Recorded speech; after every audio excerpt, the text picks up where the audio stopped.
जळगाव जिल्ह्यात यावर्षी मोठ्या प्रमाणात पपईची लागवड पपई उत्पादक शेतकऱ्यांनी केली असताना मात्र शेतकऱ्यांचे पपई यावर्षी अनेक रोगांचे प्रादुर्भाव आल्यामुळे शेतात पपई हे खराब होत चालली आहे। आपण पाहतोय की कशा प्रकारे जळगाव जिल्ह्याच्या मुक्ताईनगर, भुसावळ, रावेर या ठिकाणी शेतकरी वर्गांनी मोठ्या प्रमाणात पपईची लागवड केलेली आहे। शेतात हे पपई जे आहे हे पीक हे पूर्ण खराब झालेलं आहे। पण आपण कशा प्रकारे अनेक रोग दिसतात, शेतकऱ्यांनी लावलेला खर्च देखील या ठिकाणी निघणे कठीण झालेला आहे। स्वतः या संदर्भात शेतकरी वर्ग आपल्या सोबत आहेत। किती लागवड काय सांगाल? 3 एकर लावलेले आहे। तिकडे बघा। 3 एकर लावलेले आहे। 3 लाख खर्चाला झाले, काय कोणी घ्यायला तयार नाही। 500 रुपये क्विंटल मागून राहिले। सध्या पपई काय झालेली आहे? सध्या पपईवर 1000 आला यार। काय मागणी करणार आहे शेत? 500 रुपये मागून राहिले।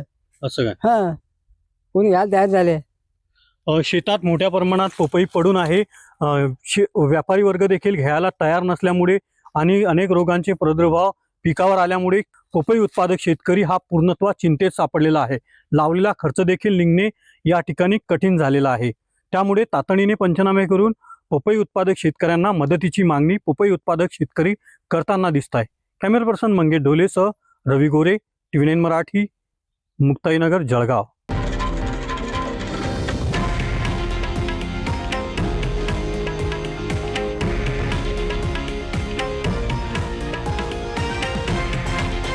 हे आहे देशातील नंबर 1 न्यूज नेटवर्क आणि आपण पाहत आहात TV9 मराठी, एकमेव।